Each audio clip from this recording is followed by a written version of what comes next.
ओम नमः सिद्धेभ्यः। मंगलमय मंगलकर वीतरागी विज्ञान नमो ताहे जाते भये अरिहंतादि महा। नमन चरण में कर रहे अनुनय से कर जोड़, कदम कदम बढ़ते चले मोक्ष महल की ओर। कदम कदम बढ़ते चले मोक्ष महल की ओर। अरे अनंता अनंत सिद्ध परमेष्ठी भगवान की 1008 श्री आदिनाथ भगवान की 1008 श्री महावीर भगवान की 1008 श्री पार्श्वनाथ भगवान की। आचार्य गुरुवर श्री विराग सागर जी महामुनिराज की। आचार्य गुरुवर श्री वसंत सागर जी महामुनिराज की। अहिंसा मई जिन धर्म की।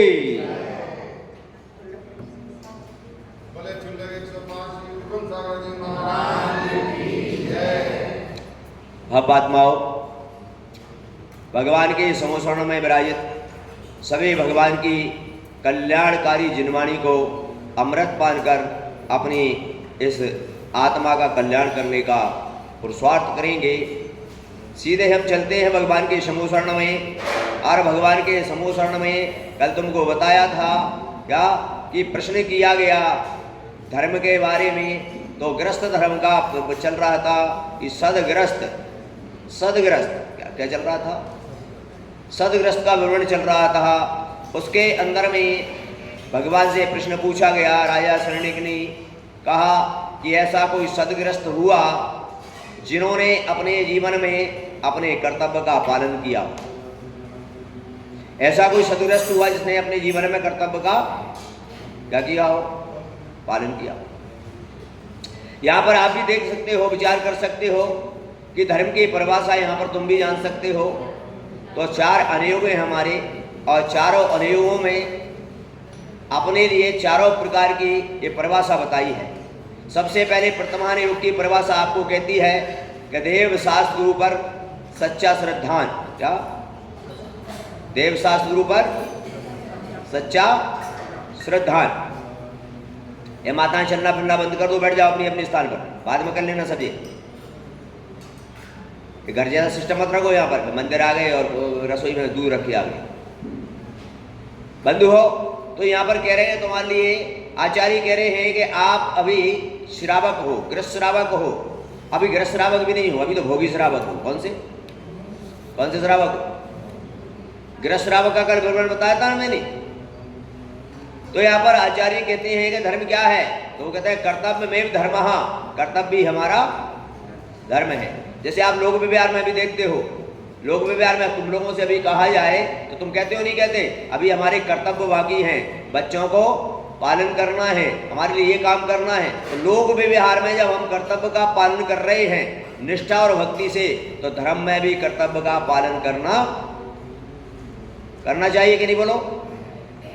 जब लोक व्यवहार में आप कहते हो कि मुझे घर बनाना है, मकान बनाना है, बच्चों को पढ़ाना है, बीवी को जिलाना है, वो करना है, मेरे लिए बच्चे के लिए पढ़ा के नौकरी लगाना है, शादी करना है, विवाह करना है। जब लोक व्यवहार में अपने कर्तव्य के प्रति आप निष्ठा से उस कर्तव्य का पालन करते हो, तो धर्म का भी कर्तव्य का पालन निष्ठा भक्ति से करना चाहिए कि नहीं? बोलो पुजारी गणों। घर के काम तो सब करते हैं कि नहीं? बोलो। लेकिन धर्म के लिए तो आचार्य कहते हैं कर्तव्य में धर्म। तो कर्तव्य क्या है?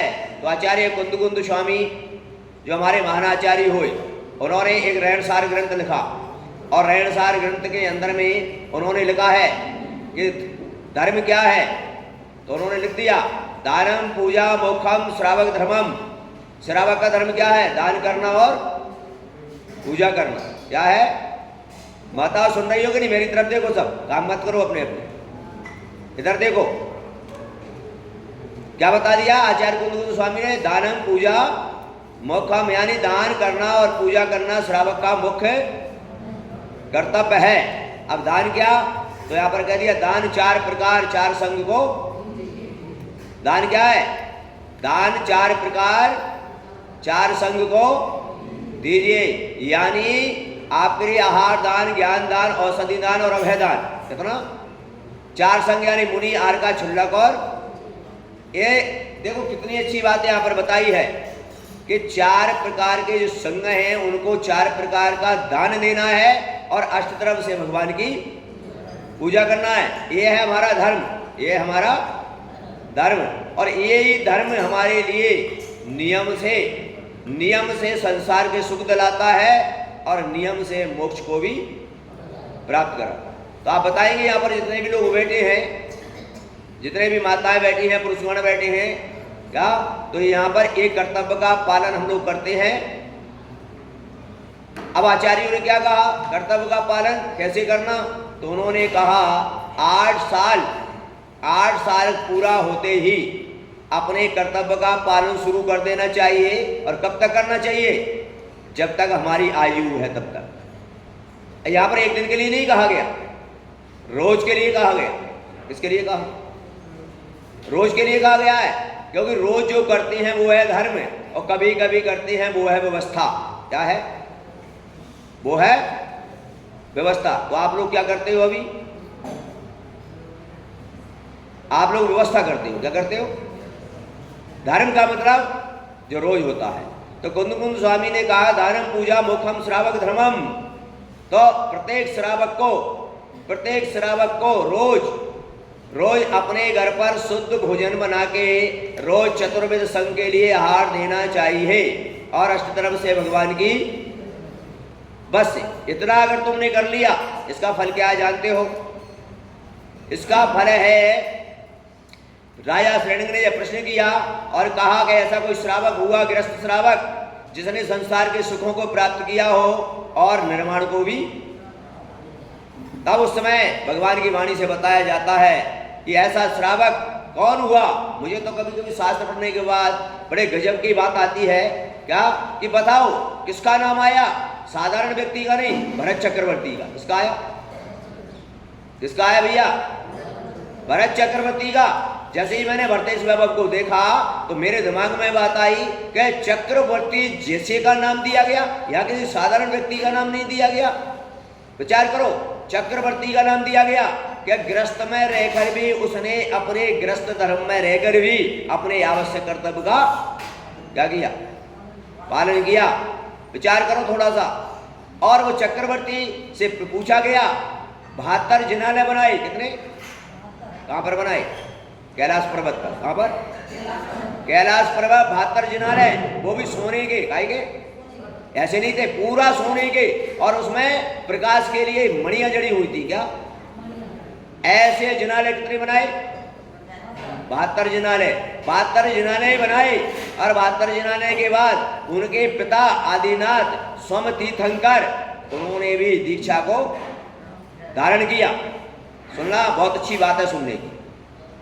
और उन्होंने भी दीक्षा को धारण किया। अब सोचो, जिसने 72 जिनालयों का निर्माण किया हो, जिसके स्वयं पिता तीर्थंकर हो, कौन हो, और स्वयं वो चक्रवर्ती, और तीर्थंकर अवस्था में भी दीक्षा को धारण किया। विचार करना, चक्रवर्ती ने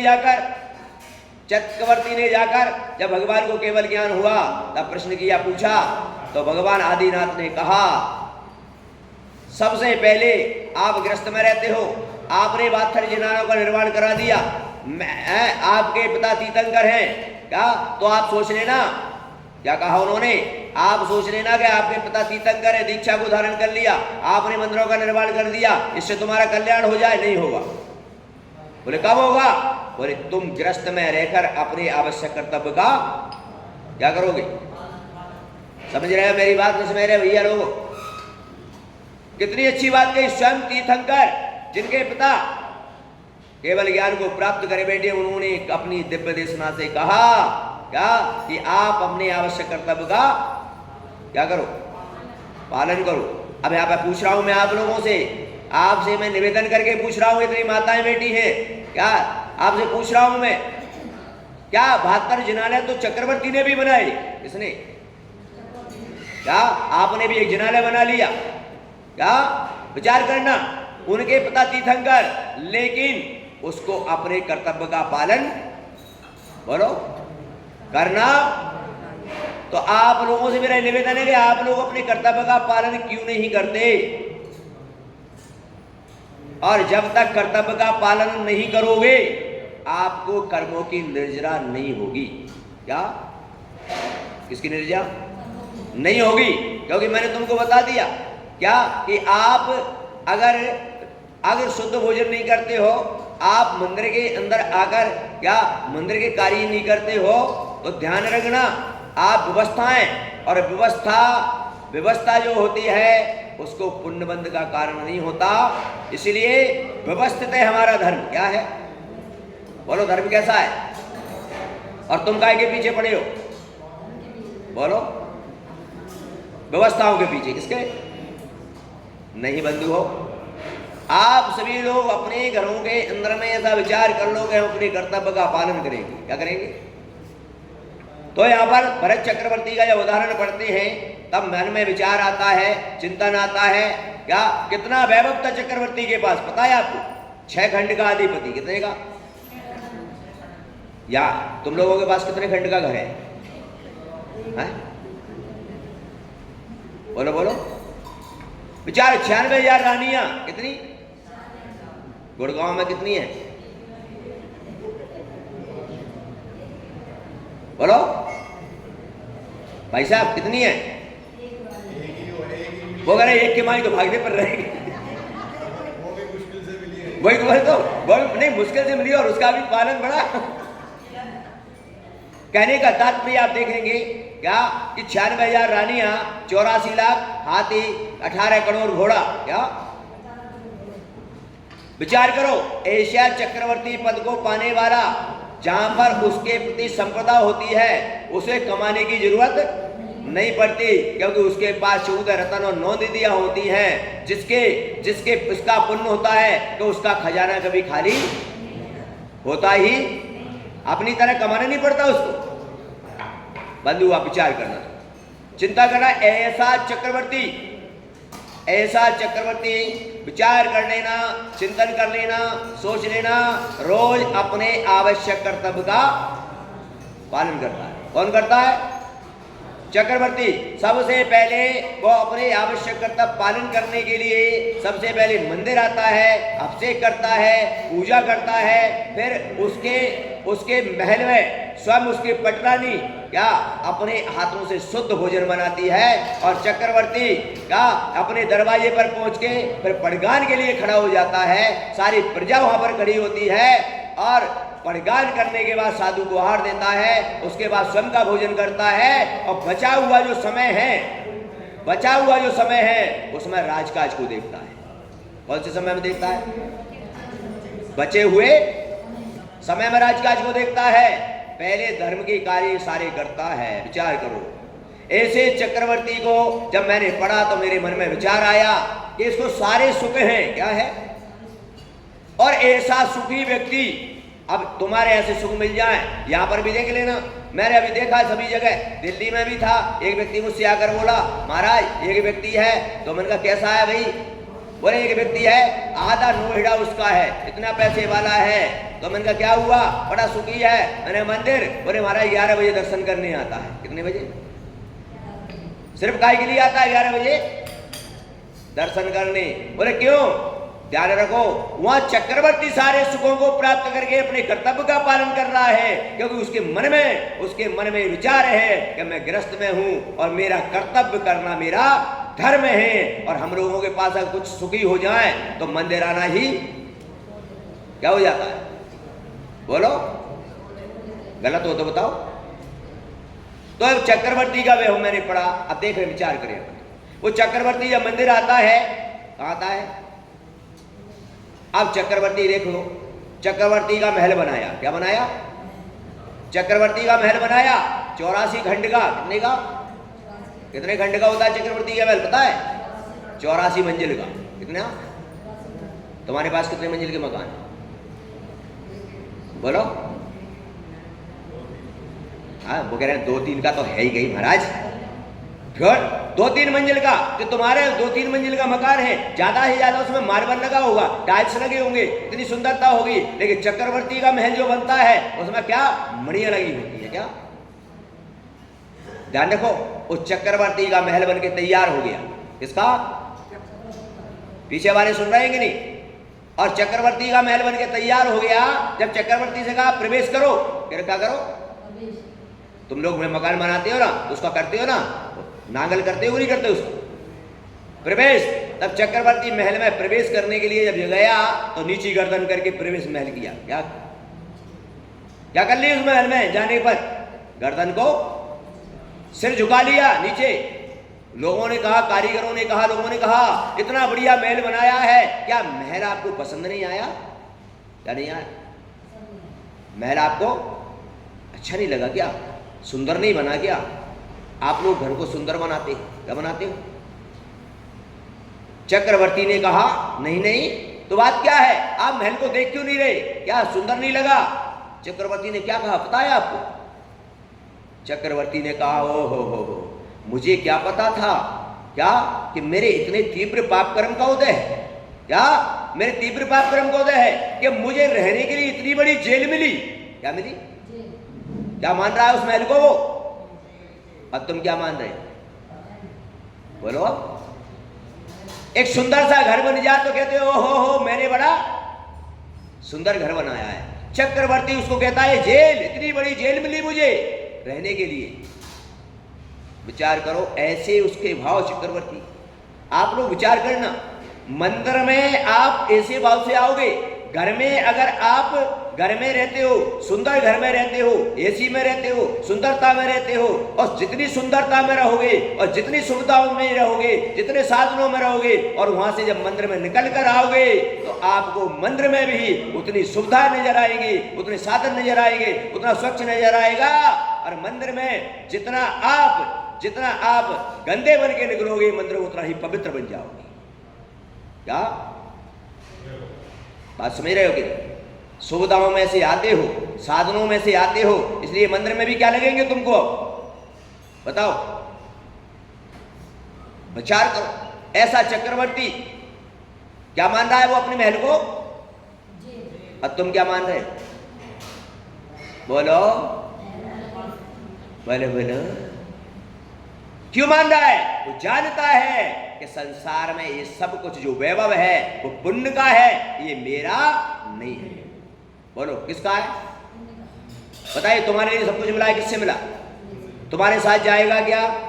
बोलो, सब यहीं पर।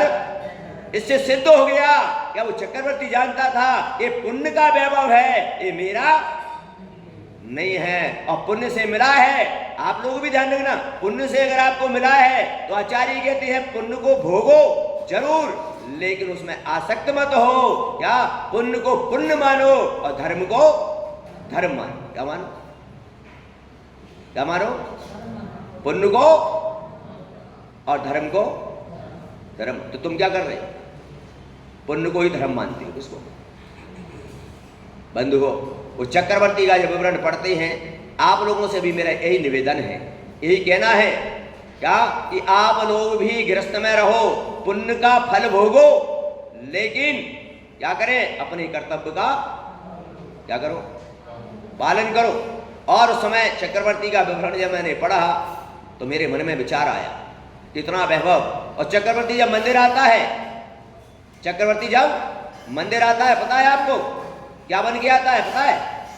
नौकर बन के आता है। क्या बन के आता है वो मंदिर में? मालिक बन के नहीं आता वो। क्या बन के आता है? चक्रवर्ती का विवरण मैंने पढ़ा, जब मंदिर में आता है तो चक्रवर्ती मंदिर में झाड़ू लगाता है, इसमें, और उसकी रानियां मंदिर के बर्तन मांजती है। क्यों? सोच लेना, चार।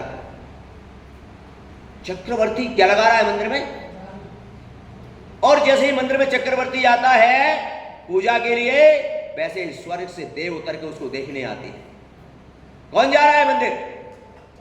चक्रवर्ती। इतने सुख का, इतने वैभव का मालिक देवता उतर के आ जाते हैं और देखते हैं चक्रवर्ती मंदिर में भगवान का अभिषेक कर रहा है, पूजा कर रहा है। मंदिर में क्या लगा रहा है? बोलो, झाड़ू लगा रहा है।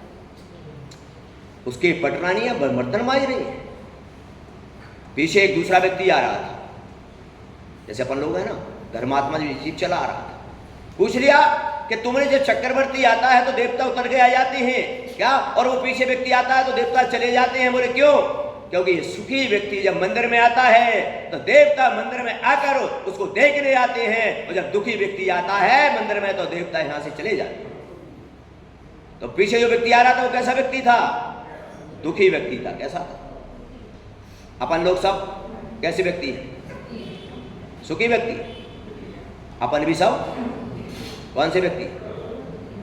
ध्यान रखो, मंदिर में जब आते हैं तो हमारे लिए चक्रवर्ती की तरह सुखी होकर आना चाहिए, कोई विकल्प नहीं, किसी प्रकार का कोई कार्य नहीं।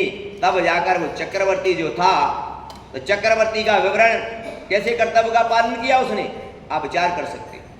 एक दिन की बात आती है कि अपने दरवाजे पर आया पूजा करके, और पूजा करके अपने दरवाजे पर खड़ा हुआ। 9:15 बजे दरवाजे पर खड़ा हो गया, और 9:15 बजे से खड़ा हो गया करते पड़गान विधि करता रहा। 11, 11:30 बज गए, 12 बजने वाले थे, और 12 बजते ही चक्रवर्ती ने देखा कि अब भी कोई नहीं आएगा, क्योंकि सामयिक का समय हो गया। किसका? ये पुजारी गण आकुलता कर रहे हैं, बातें करने लगे। क्या?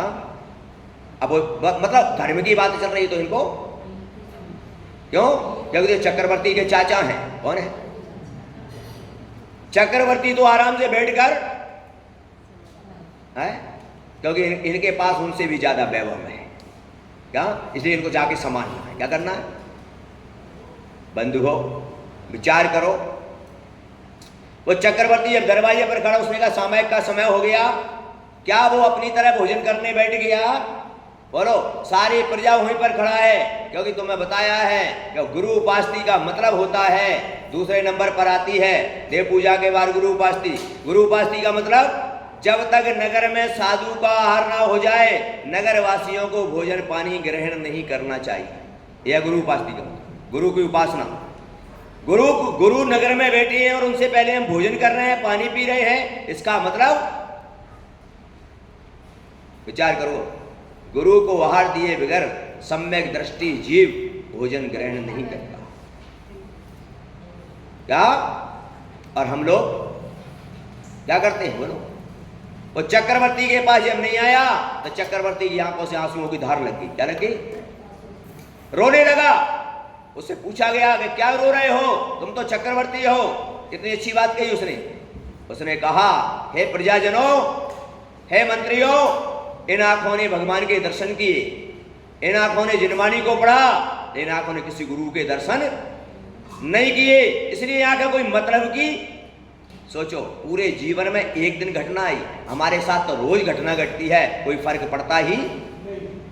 बोलो, क्या फर्क पड़ता है? बंधुओं, उससे पूछा गया कि 6 खंड में विजय प्राप्त की, तुम्हारे हाथ नहीं कांपे? आज तुम्हारे हाथ कांप रहे हैं। तो चक्रवर्ती ने कहा, क्या? हे प्रजाजनों, इन हाथों ने भगवान के ऊपर कलश ढारा, इन हाथों ने भगवान की पूजा की, इन हाथों ने जिनवाणी को उठाया, पर इन हाथों ने आज किसी गुरु को आहार दान नहीं दिया, इसलिए हाथ कोई मतलब के नहीं है। क्या कह रहा है? एक दिन जीवन में आया उसके। हमारे साथ ये रोज घटनाएं घटती हैं। क्या आपके अंदर ऐसा करुणा का आंसू आता है कभी? क्या आज मेरे नगर में साधु आए, मैं उनके दर्शन नहीं कर पाया, उनको हाथ दे नहीं पाए, मेरे जीवन को धिक्कार है, मैंने ये जन्म लेकर मैं कर्तव्य का पालन नहीं कर पा रहा। क्या भोगों के लिए पैदा हुआ मैं? नहीं, मैं धर्म के लिए पैदा हुआ, धर्म के साथ पैदा हुआ हूं, और धर्म करूंगा, और धर्म के साथ ही दुनिया से विदा हो जाऊंगा। इसके लिए जन्म मिला है तुम्हारे लिए। क्या? विचार करो थोड़ा सा। तो चक्रवर्ती से पूछा गया, क्या? तब चक्रवर्ती कहता है, क्या? कि मेरे जीवन को धिक्कार है, आज मुझे धरती पर जीने का अधिकार नहीं है। बोले क्यों? क्योंकि आज मैं अपने कर्तव्य का क्या नहीं कर सका? पालन नहीं कर सका। ऐसा चक्रवर्ती जो अपने आप में पश्चाताप कर रहा है, ऐसा चक्रवर्ती तब जाकर पहली लाइन धर्म करत संसार सुख, सारे संसार के सुख मिलते हैं, और धर्म करत निर्माण। वही चक्रवर्ती गृहस्थ जीवन में अपने कर्तव्य का पालन करते करते लास्ट में मुनि दीक्षा को धारण करता है, और अंतर्मूर्तमय कर्मों की निर्जरा करके मोक्ष को प्राप्त हो जाता है। यह है सदगृहस्थ के कर्तव्य का फल। अब विचार कर लो, आप जितने भी धर्मात्मा जीव हैं, आपने अगर भगवान ने पुण्य से आपको सब कुछ दिया है तो मैं तो आपसे यही कहूंगा क्या कि आप अरबों खरबों का करोड़ों का दान कर पाना या मत कर पाना, लेकिन घर पर शुद्ध चौका बना के साधु को एक गिलास आहार दे देना, तुम्हारा कल्याण हो जाएगा। क्या बस इतने में ही कल्याण हो जाएगा, क्योंकि शास्त्रों में लिखा है कि पूरे चक्रवर्ती की संपत्ति एक पनवा पर रख दो और साधु को एक गिलास आहार देने का पुण्य एक पनवे पर रख दो, चक्रवर्ती की पूरी संपदा उस पनवे के ऊपर नहीं उठा सकती। विचार कर लेना, चिंतन कर लेना, आप अब सोच लेना। मैं तो आपसे यही कहूंगा कि गुड़गांव वाले प्रत्येक व्यक्ति ये नियम ले कि हमारे घरों में शुद्ध भोजन बनेंगे और साधु की व्यवस्था मंदिरों में नहीं होती, क्योंकि साधु की व्यवस्था मंदिरों में जो की जाती है वो व्यवस्था होती है, उसका पुण्य नहीं मिलता। और घर पर व्यवस्थित होते हो आप लोग, इसलिए आपका पुण्य का बंध होता है। नियम ले लो आप, इस प्रत्येक घरों में क्या लगना चाहिए। बस मैं आपसे कुछ नहीं कह रहा, मैं इतना ही कह रहा हूं सिर्फ क्या एक मुट्ठी चावल से भगवान की पूजा कर देना और घर में शुद्ध भोजन बना के अगर 2 रोटी खाते हो घर में तो एक खुद खा लेना और एक साधु को खिला देना, बस तुम्हारा बेड़ा पार हो जाएगा। और तुमने अगर ये काम नहीं किया और अरबों खरबों का तुमने दान पुण्य किया, कुछ काम आने वाला नहीं है। क्यों नहीं आएगा? क्यों? क्योंकि वो दान तुम्हें संसार में राजा तो बना देगा। क्या बना देगा? उसका पुण्य मिलेगा, राजा बना देगा, लेकिन मोक्ष की क्या नहीं होगी। और यहां बात चल रही है किसकी? मोक्ष की। मोक्ष प्राप्त करना है कि संसार में ही परिभ्रमण करना है? बताओ क्या करना है? मोक्ष प्राप्त करना है तो कर्तव्य का क्या करो? पालन करो बंधु हो। इसी प्रकार आज ये विवरण तुमको बताया और विवरण बताते ही मैं अभी आकुलता कर रहे हैं। क्यों कर रहे हैं? क्यों कर रहे हैं? देखो मुझे कभी कभी बड़ा मजा आता है। क्या आता है? मैं एक बार प्रवचन कर रहा था, आचार्य महाराज सभी हम संग बैठा हुआ था। आचार्य महाराज ने मुझसे कहा विगुण सागर ये प्रवचन करो। मैंने कहा महाराज मैं प्रवचन करूंगा। बोले हाँ। बोले करना है आपको? मैंने कहा करता हूं। तो आचार्य महाराज से मैंने कहा महाराज देखो ये अब आचार्य महाराज ने कहा देखो तुम्हारे प्रवचन तुम कर रहे हो 10 मिनट में ही लोग इधर उधर, और जैसे ही आचार्य महाराज ने प्रवचन शुरू किया क्या 1.5 घंटा तक बोले। कब तक? तो कोई व्यक्ति हिला भी क्यों? यहाँ पर अभी कोई बड़े महाराज आया, तुम भी नहीं हिलोगे, गारंटी ले लो मेरी, हिलोगे नहीं बिल्कुल, चाहे वो 10 बजे आता तो भी। पक्की बात है, मैं सब जानता हूँ, पूरे देश में 20 साल से घूम रहा हूँ। कब से? नहीं बंधु हो, आप लोगों से मेरा आज यही निवेदन है, यही कहना है कि अपने कर्तव्य का क्या करें? पालन करें। निश्चित ही तुम जो अनादिकाल से भटक रहे हो तुम्हारी आत्मा का क्या हो जाए। मैं अब कल्याण की बात कर रहा हूं। संसार के वैभव तो आपको पुण्य से मिल जाएंगे, राजा बन जाओगे, कोई बड़ी बात नहीं है। लेकिन राजा बन के क्या करोगे? राजा की गद्दी पर बैठ के वहां पर अनर्थ करोगे और नरक को प्राप्त हो जाओगे। तो क्या फल मिला? कुछ नहीं। और कर्तव्य का पालन करोगे तो मुनि बनोगे। क्या बनोगे? और मुनि बन के कर्मों की निर्जरा करके तो क्या चाहिए तुमको? मोक्ष चाहिए तो कर्तव्य का पालन करना पड़ेगा। और नहीं मोक्ष नहीं जाना है तो जो दिखे ठीक है। और दो शब्दों के साथ अपनी बात को पूरा करते हैं। सभी श्रावक गण यहाँ पर बैठे हुए हैं और सभी श्रावक गणों के बीच में ये बात रखी जाती है कि यहाँ पर दानम पूजा मोक्षम। क्या बताया? क्या करता बताए तुम्हारे? दानम पूजा यानी चतुर्विध संघ को कौन कौन सा दान होता है? आहार दान, बोलो, औषधि दान, ज्ञान दान और अभय दान। अभय दान का मतलब जीवन दान। कौन सा? जीवन दान। ठीक है। तो आपको इस प्रकार का कार्य करने आपको विदित है क्या कि इस जीवन में अपन विचार करें। भगवान की पूजा आप रोज करते हैं, भगवान के मंदिर का कार्य रोज करते हैं और करना भी चाहिए, लेकिन साथ साथ में हमारे साधु संतों की चर्या का भी पालन बोलो करना चाहिए। तो आप लोगों के बीच में एक छोटा सा एक बात हम रख रहे हैं, आपको अच्छी अगर लगे तो आप ठीक है, कि हम गिरनार यात्रा जा रहे हैं। कहाँ? और गिरनार में लगभग अप्रैल मई 5 मई या 6 मई तक पहुंच जाएंगे और 1-1.5 महीने का प्रवास वहाँ पर हमारा रहेगा। उस प्रवास के बिहार में हम चल रहे हैं, और अगर आप लोगों को उस यात्रा में चलना है तो सभी मेरे पास नाम लिखा दें। चलना है तो चलना है सबको। बोले महाराज घर नहीं छोड़ सकते। क्या नहीं कर सकते? घर नहीं छोड़ सकते। अगर घर नहीं छोड़ सकते हैं तो साधु के यात्रा करने के लिए जहाँ पर कुछ साधनों की आवश्यकता पड़ती है, तो उन आवश्यकताओं के लिए आप लोग भी यहाँ पर, जैसे वहाँ पर आहारचर्या रहेगी, उस आहारचर्या या और भी वहाँ पर कार्य रहेंगे, उसके लिए यहाँ पर आप लोग भी अगर चाहें तो ऐसा विचार रखा है कि एक दिन की आहारचर्या या विधान क्रिया जो भी रहेगी, उसके लिए यहाँ पर एक दिन का अगर कोई को नाम लिखाना हो 3100 रुपये रखा गया है, और जिसकी इतनी समर्थ भी ना हो तो कुछ कम भी, तो आप अपने अपने नाम यहाँ पर लिखाकर उस यात्रा में अगर अपना सहयोग प्रदान करें।